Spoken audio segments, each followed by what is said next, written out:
क्या मूल अधिकार और मानव अधिकार दोनों एक ही हैं? बिल्कुल नहीं, एक बिल्कुल नहीं। देखिए, मानव अधिकार जो होते हैं, वह आपका नेचुरल होते हैं, नेचुरल राइट्स हैं। जैसे अगर बात करें, एक मनुष्य होने के नाते आपको जो प्रकृति द्वारा प्रदत्त है, यानी प्रकृति द्वारा जो प्रदान किया गया है, वह आपका मानव अधिकार है।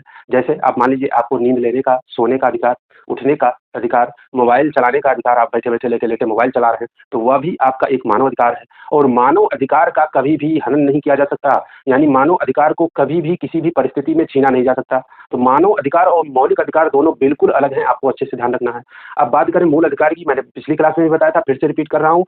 तो मूल अधिकार वह होता है जो आपको एक प्रमाण के रूप में या संवैधानिक तरीके से आपको प्रदान किया जाता है और मूल अधिकार की विशेषता यह है कि यह आपको या मानव को या मनुष्य के आपके व्यक्तित्व के विकास के लिए मूल अधिकार होते हैं, व्यक्तित्व के विकास के लिए। तो यह ध्यान रखिएगा, संवैधानिक रूप से इसको प्रदान किया जाता है। तो मूल अधिकार पे मैंने चर्चा की थी।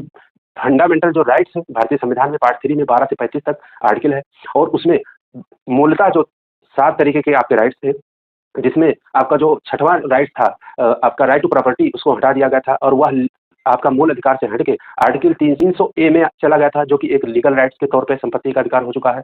44वें संविधान संशोधन के किससे किया गया था, यह भी आपको ध्यान रखना है। उसके बाद बात करें तो आपका इस समय वर्तमान में कितने 6 तरीके के आपके फंडामेंटल राइट्स हैं। पहला आपका जो है राइट टू इक्वलिटी, समानता का अधिकार।